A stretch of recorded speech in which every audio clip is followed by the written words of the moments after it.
విశాఖపట్నంలో south Coast railway zone ప్రధాన కార్యాలయ నిర్మాణానికి శంకుస్థాపన చేయడంతో ఆంధ్రప్రదేశ్లో రైల్వే జోన్ అనే చిరకాల కల సాకారమైందని ప్రధానమంత్రి చెప్పారు. ఈ జోన్ రాకతో అభివృద్ధి, పర్యాటక రంగాలకు ఈ ప్రాంతంలో మరింత ప్రోత్సాహం లభిస్తుందని ప్రధానమంత్రి పేర్కొన్నారు.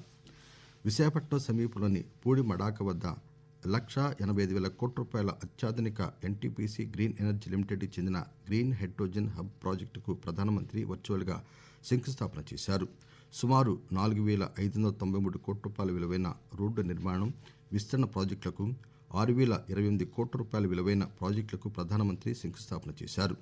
తిరుపతి జిల్లాలో 2,139 కోట్ల రూపాయల విలువైన కృష్ణపట్నం ఇండస్ట్రియల్ పార్క్ నగరానికి ప్రధానమంత్రి వర్చువల్గా శంకుస్థాపన చేశారు. విశాఖపట్నం సమీపంలోని నక్కపల్లిలో 1,877 కోట్ల రూపాయల విలువైన బల్క్ డ్రగ్ పార్క్ నిర్మాణానికి కూడా శంకుస్థాపన చేశారు.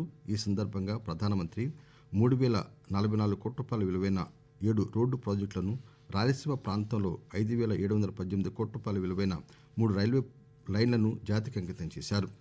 కాగా ఆంధ్రప్రదేశ్ గల వినూత్న ఆవిష్కరణ స్వభావం కారణంగా ఐటీ, టెక్నాలజీకి అతిపెద్ద హబ్గా ఆంధ్రప్రదేశ్ ఉందని ప్రధానమంత్రి అంటూ, ये प्रोजेक्ट आंध्र प्रदेश को विकास को नई ऊंचाई देंगे।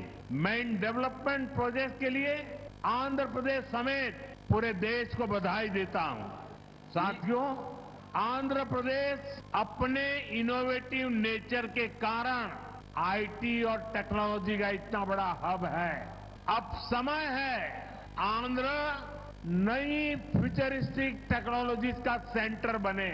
जो टेक्नोलॉजी अभी डेवलप ही हो रही है, हम अभी से उनमें लीड लें।